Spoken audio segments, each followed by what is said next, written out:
اللہ کی طرف رجوع کرے، یہ چیز بھی بخشش کا ذریعہ بنتی ہے۔ کچھ اور اعمال ہیں جو گناہوں کو مٹانے والے ہیں۔ نمبر 1، اذان سنتے وقت اللہ کا ذکر کرنا۔ سیدنا سعد بن ابی وقاص رضی اللہ عنہ رسول اللہ صلی اللہ علیہ وسلم سے بیان کرتے ہیں کہ آپ نے فرمایا، جو شخص مؤذن کے کلمات سن کر کہے اشہد ان لا الہ الا اللہ وحدہ لا شریک لہ وان محمدا عبدہ ورسولہ رضیت باللہ ربا وبمحمد رسولا وبالاسلام دینا، میں گواہی دیتا ہوں کہ اللہ کے سوا کوئی معبود حقیقی نہیں، وہ اکیلا ہے، اس کا کوئی شریک نہیں، اور یہ کہ محمد صلی اللہ علیہ وسلم اس کے بندے اور رسول ہیں۔ میں راضی ہو گیا اللہ کے رب ہونے پر اور محمد صلی اللہ علیہ وسلم کے رسول تسلیم کرنے پر اور اسلام کو دین اختیار کرنے پر، تو اس کے گناہ بخش دیے جاتے ہیں۔ لیکن افسوس کے ساتھ یہ کہنا پڑتا ہے کہ بہت سے لوگ اذان ہو رہی ہوتی ہے اور وہ باتوں میں ہی لگے رہتے ہیں، یا ٹی وی دیکھتے رہتے ہیں، یا اذان ہونے لگتی تو ٹی وی کا چینل چینج کر دیتے ہیں، یا اذان سے انہیں کوئی دلچسپی نہیں ہوتی، گویا بس ایسے ہی کوئی جیسے شور کر رہا ہے اور وہ اس سے فارغ ہونا چاہتے ہیں۔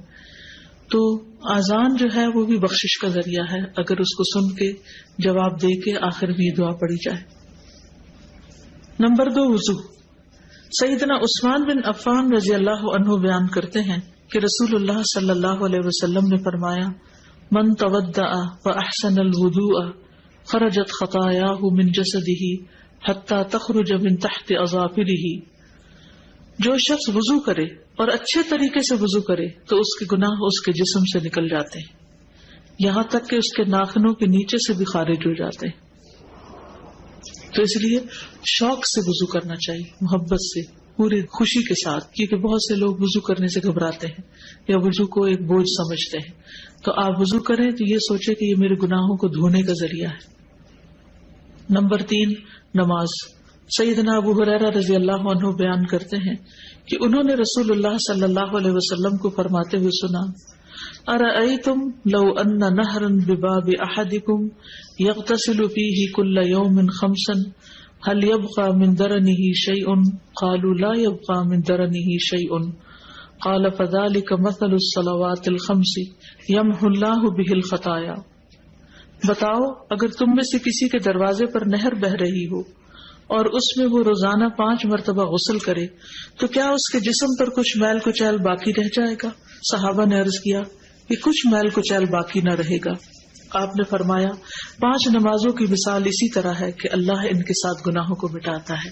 تو گویا اذان، اذان کے بعد وضو، وضو کے بعد نماز، یہ انسان کے گناہوں کو دور کرنے کا ذریعہ ہے۔ سیدنا ابو ہریرہ رضی اللہ عنہ بیان کرتے ہیں کہ رسول اللہ صلی اللہ علیہ وسلم نے فرمایا، صلاة الرجل فی الجماعۃ تضعف علی صلاته فی بیتہ وفی سوقہ 25 ضعفا، ذلک انہ اذا تودع فاحسن الوضوء ثم خرج الى المسجد لا يخرجه الا الصلاة لم يخط خطوة الا رفعت له بها درجة وحط عنه بها خطيئة فاذا صلى لم تزل الملائكة تصلي عليه ما دام في مصلاه اللهم صل عليه اللهم ارحمه ولا يزال احدكم في صلاة منتظر الصلاة۔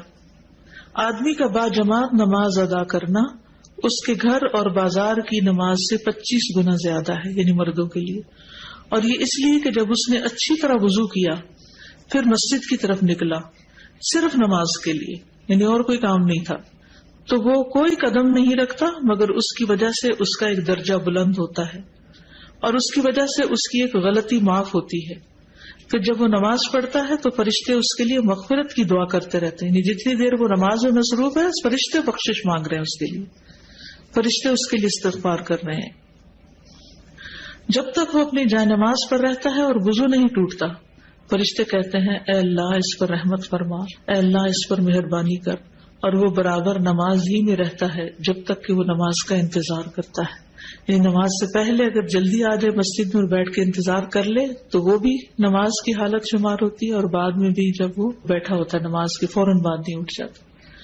سیدنا ابو ہریرہ رضی اللہ عنہ بیان کرتے ہیں کہ رسول اللہ صلی اللہ علیہ وسلم فرماتے تھے، الصلوات الخمس والجمعۃ الی الجمعۃ ورمضان الی رمضان مکفرات لما بینہن اذا اجتنب الکبائر۔ 5 نمازیں اور جمعہ سے آئندہ جمعہ تک اور رمضان سے آئندہ رمضان تک ان کے درمیان کے لیے کفارہ ہے جب تک کہ گناہ کبیرہ کا ارتکاب نہ کیا جائے۔ تو اس سے کیا پتہ چلتا ہے کہ وضو، نماز کے علاوہ جمعہ کا پڑھنا، رمضان، یہ سب کچھ گناہوں سے بخشش کا ذریعہ ہے۔ جب کبائر سے انسان بچتا نہیں، سارے صغیرہ گناہ اس سے معاف ہو جاتے ہیں اور کبیرہ گناہوں کے لیے خاص طور پر توبہ استغفار۔ یا ایھا الذین آمنوا توبوا الی اللہ، توبہ کر لو اللہ سے۔ اور توبہ بھی صرف جھوٹوں والی توبہ نہیں کہ زبان سے توبہ توبہ کرو اور عمل میں کوئی تبدیلی نہ آئے، نہیں، توبۃ نصوحا، خالص توبہ، سچی توبہ جس میں حقیقی طور پر عمل بدل آئے۔ نصوحا کا لفظ نصحن سے ہے، خالص، سچی، یعنی ایسی سچی توبہ جس کے بعد گناہ کا کوئی ارادہ نہ ہو، پکا وعدہ کر لے انسان میں آئندہ نہیں یہ کروں گا۔ ایسی توبہ کی کچھ شرائط ہے۔ نمبر 1، جس گناہ سے توبہ کر رہا ہے اسے چھوڑ دے۔ نمبر 2، اس پر ندامت کا اظہار کرے، شرمندہ ہو۔ نمبر 3، آئندہ نہ کرنے کا وعدہ کرے۔ نمبر 4، اگر حقوق العباد میں حق تلفی کی ہے تو وہ حق لوٹائے، کسی کے ساتھ زیادتی کی ہے تو معافی مانگ لے۔ گویا محض زبان سے توبہ توبہ کہنا کوئی معنی نہیں رکھتا جب تک انسان توبہ کی شرائط پوری نہ کرے۔ اور فورموسٹ چیز کیا ہے؟ شرمندگی، ندامت۔ آپ صلی اللہ علیہ وسلم نے فرمایا الندم توبہ، شرمندگی ہی توبہ ہے۔ یعنی جو شرمندہ ہو جائے اپنے ماضی کے کسی فعل پر، گویا اس نے توبہ کر لی۔ ایک اور جگہ پر آتا ہے کہ ایک صحابی نے کہا کہ سچی توبہ یہ ہے کہ آدمی رجوع کرے اور پھر اس فعل کو نہ دہرائے۔ تو نتیجہ کیا ہوگا؟ عسیٰ ربکم ان یکفر عنکم سیئاتکم، بعید نہیں، امید ہے کہ اللہ تمہاری برائیاں تم سے دور کر دے گا۔ عسیٰ یعنی جب تم توبہ کرو گے تو پھر تمہیں امید دلائی جاتی ہے کہ وہ توبہ قبول کر لے گا۔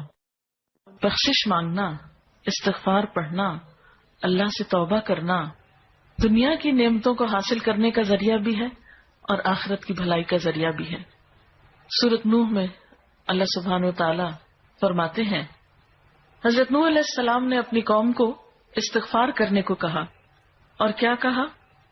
فَقُلْتُ اسْتَغْفِرُوا رَبَّكُمْ، میں نے اپنی قوم سے کہا کہ اپنے رب سے استغفار کرو، اپنے رب سے معافی مانگو۔ تو نتیجہ کیا ہوگا؟ انہو کان غفارا، بے شک وہ بہت زیادہ معاف کرنے والا ہے۔ یرسل السماء علیکم مدرارا، تم پر آسمان سے خوب بارشیں برسائے گا، آسمان کو تم پر برسنے والا بنا دے گا۔ وَيُمْدِدْكُمْ بِأَمْوَالٍ وَبَنِينَ، تمہیں مال اور بیٹوں سے مدد دے گا۔ وَيَجْعَلْ لَكُمْ جَنَّاتٍ، تمہارے لیے باغات بنائے گا۔ وَيَجْعَلْ لَكُمْ أَنْهَارًا، اور تمہارے لیے نہریں جاری کر دے گا۔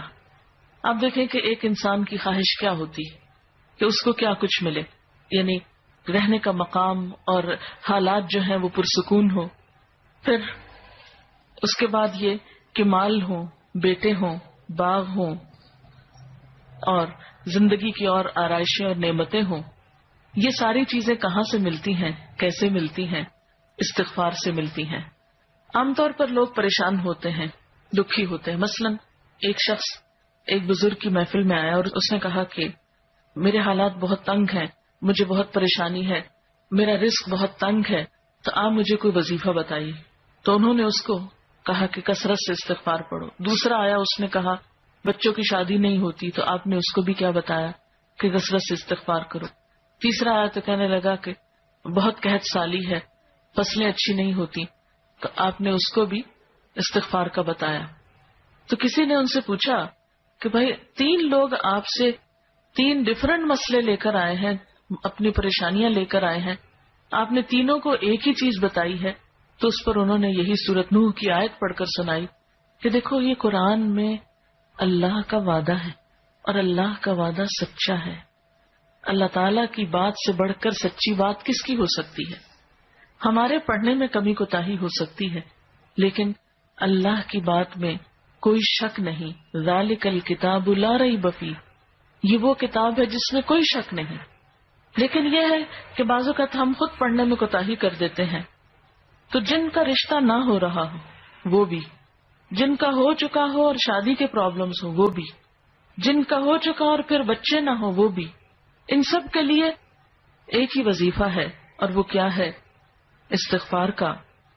پھر اسی طرح ایک اور جگہ پر ایک اور پیغمبر نے اپنے لوگوں سے کہا وَاسْتَغْفِرُوا رَبَّكُمْ ثُمَّ تُوبُوا إِلَيْهِ إِنَّ رَبِّي رَحِيمٌ وَدُودٌ، اپنے رب سے معافی مانگو اور اس کی طرف پلٹ آؤ، بے شک میرا رب رحیم ہے اور اپنی مخلوق سے بہت محبت رکھتا ہے۔ یعنی جب کسی بندے پر کوئی تکلیف آتی ہے تو ایسا نہیں کہ اللہ تعالیٰ اس پر خوش ہوتے ہیں اور جان بوجھ کے ستانا چاہتے ہیں بندوں کو، اللہ تو بندوں کے حق میں بہت مہربان ہے۔ پھر سوال یہ پیدا ہوتا ہے کہ تکلیف آتی کیوں؟ اگر وہ ہم سے محبت کرتا ہے اور وہ بہت مہربان ہے، تو بات یہ ہے کہ کچھ چیزیں ہم اچھے حالات میں سیکھتے ہیں اور کچھ چیزیں ہم ہارڈ شپ سے سیکھتے ہیں۔ کچھ نعمتوں کی قدر ہم اچھے طریقے سے ویسے ہی کر لیتے ہیں، اور کچھ چیزوں کی قدر ہمیں اس وقت آتی ہے جب کوئی مشکل پیش آتی ہے۔